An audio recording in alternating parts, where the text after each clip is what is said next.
Bonjour. Bonjour. Bonjour, qu'est-ce que je vous sers? 2 pintes, s'il vous plaît.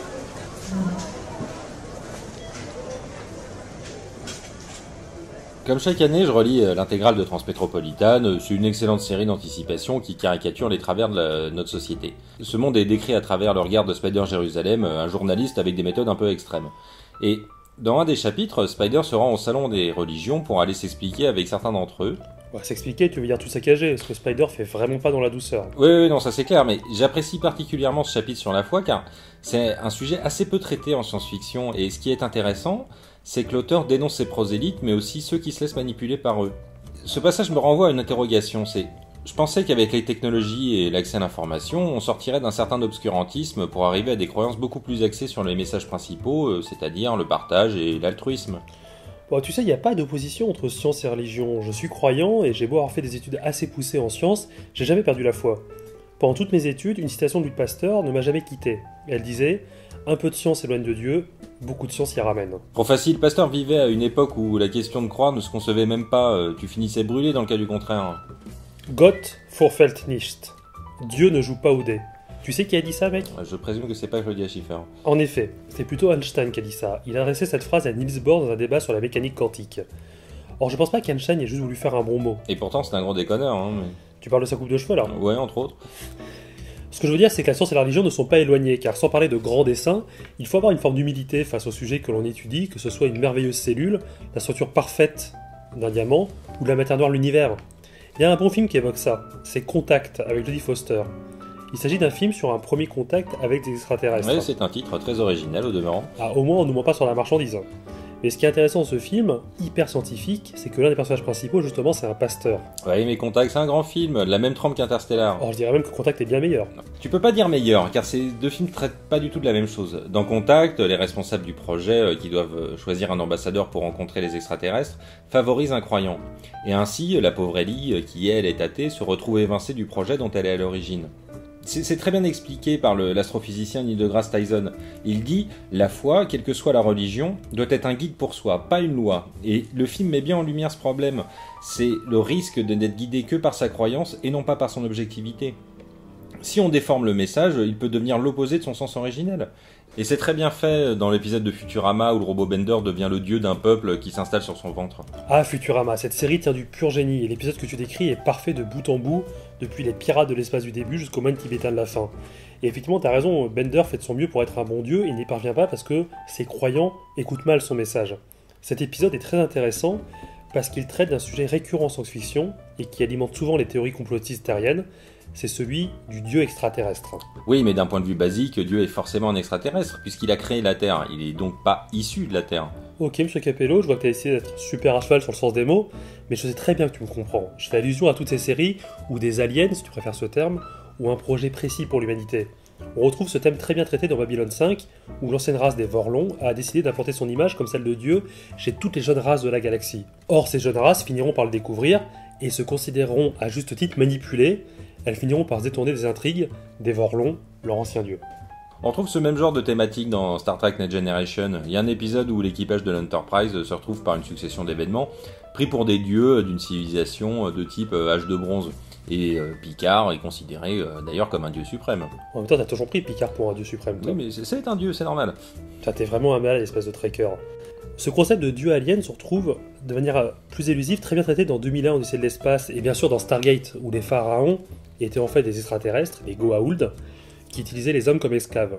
J'ai beaucoup d'affection pour cette thématique, car systématiquement la science-fiction la traite sous l'angle de l'homme libre qui veut échapper à un dessein qui a été préparé pour lui. Oui, ou comme dans Zardos, tu sais le film avec Sean Connery qui est en slip rouge, où les riches créent un dieu pour asservir les pauvres. Ah, Zardos, à l'époque on savait faire du cinéma, bordel.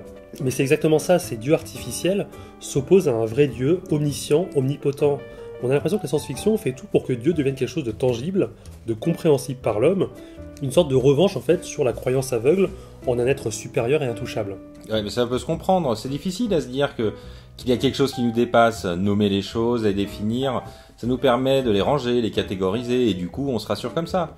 Mais ceci dit, tu te trompes, hein. La science-fiction parle aussi de dieux, de vrais dieux. Prenons notre ami Usul. Usul, tu veux dire le youtubeur de 3615 Usul? Non, pas le gentil ancien anarchiste de YouTube, mais plutôt Usul, de son vrai nom Paul Atreides, dans le monde ultra-futuriste de Dune. C'est l'histoire d'un homme qui débarque sur une planète, il sera considéré par les Fremen, le peuple autochtone, comme le Messie, et il les conduira à la victoire face au maléfique Harkonnen. Or, étant donné que Paul a de vraies capacités extraordinaires, on ne sait jamais vraiment quelle est sa part de divin, et ici, la science-fiction crée une vraie religion. Alors tu me contredis, rien du tout. Sympa.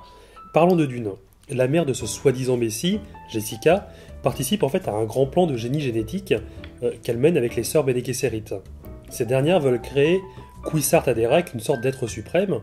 C'est donc bien encore une fois des humains, dans la mesure où les Bene Gesserit sont humaines, qui créent un dieu. Alors certes, un dieu qui a des pouvoirs, mais qui reste une création de simple mortel. Alors ceci dit, j'ai pas lu toute la cosmologie de Frank Herbert, et j'aime vraiment pas Dune. Ah mais le film est sympa, en plus il y a Sting dedans, mais bon, t'es vraiment un hérétique, hein. La science-fiction ne cherche pas forcément à expliquer Dieu. Prends la nouvelle d'Arthur C. Clarke, les 9 milliards de noms de dieux. Dans cette nouvelle, des moines tibétains font appel à des ingénieurs américains pour construire un supercalculateur qui aura pour but de trouver le nom unique de Dieu. Les moines pensent qu'une fois le nom de Dieu trouvé, la réalité perdra alors tout son sens et Dieu fera disparaître l'univers. Super ce plan. N'est-ce pas? Mais les ingénieurs qui croient pas du tout en ces conneries, une fois le travail achevé, partent avant que l'ordinateur ne finisse ses calculs. Lors d'une halte durant leur retour, les deux ingénieurs regardent le ciel et la dernière phrase du livre est « Sans un bruit, les étoiles commencent à disparaître ». Waouh, c'est une jolie histoire, ça je la connaissais pas du tout. Et c'est vraiment marrant qu'elle vienne de Arthur C. Clarke, dont la contribution en ingénierie spatiale est aussi considérable que sa contribution littéraire. C'est marrant de voir que c'est lui, l'ingénieur et le docteur en physique, qui écrivent une œuvre qui met les ingénieurs en défaut face à la croyance des moines. J'y vois vraiment encore une fois un marqueur que la science et la foi ne sont pas incompatibles. Ouais, en gros, t'as décidé de pas être d'accord avec moi. Absolument, et comme d'habitude, et je le ferai tout le temps. Non, mais surtout, je pense que nos lectures et nos films de référence sur ce thème divergent. La nouvelle dont tu parles, pour ma part, elle fait écho à une autre histoire, celle de l'empereur de Warhammer 40 000. Dans cet univers, l'empereur de l'humanité décide de détruire toutes les religions afin de défaire les hommes des croyances vaines pour ne croire qu'en deux choses, la science et la technologie. L'empereur finit par aller tuer le dernier prêtre de la dernière église sur Terre. Et après, tu te moques de mes lectures avec Ryozone, mais en fait, t'es pas mieux avec tes lectures de bourrin. Mais faux, Warhammer 40 000, c'est beaucoup plus fin qu'on ne le pense. Bah bien sûr. Et j'en reviens à mon prêtre. Avant de rendre son dernier souffle, il dit à l'empereur de prendre garde de ne pas être lui-même pris pour un dieu un jour. Et bien sûr, c'est exactement ce qui se passe. Sans plus de référence divine, l'humanité, apeurée par les dangers de la galaxie, se met à considérer l'empereur et ses prodiges technologiques comme divins. Ouais, bof, c'est un peu une ficelle connue ton système là, le paradoxe de devenir ce que l'on craint. Et d'ailleurs, le coup des dirigeants qui détruisent les religions est très classique, dans la plupart des romans d'anticipation qui décrivent des gouvernements totalitaires. Et d'ailleurs, c'est paradoxal, parce que tu prends notre histoire réelle, c'est plutôt des mouvements révolutionnaires qui identifient les institutions religieuses comme liberticides, et les pourchassent et les tuent. Ouais, ficelle connue, t'exagères, je trouve pas que beaucoup de romans de science-fiction aient poussé ce paradoxe aussi loin que Warhammer 40 000. Mais ceci dit, bien vu, ton histoire. Effectivement, la science-fiction est assez antinomique avec la réalité de notre histoire. Peut-être que les auteurs de science-fiction ont une tendresse particulière pour leur religion. Elle est quand même une source infinie d'inspiration. Pense aux golems du Talmud, pense à la lune fendue du Coran, aux hommes soignés du Nouveau Testament. C'est des sources d'inspiration infinies. Bah, peut-être que la science-fiction cherche, comme la science a tort, à expliquer quelque chose qui nous dépasse. C'est la définition même de la foi, une adhésion totale de l'homme à un idéal qui le dépasse. La foi ne peut être prouvée ou expliquée, sinon elle perd toute son essence. Tiens, à propos d'essence, on prendrait bien une petite pinte, non? Ah, que cela soit écrit et accompli.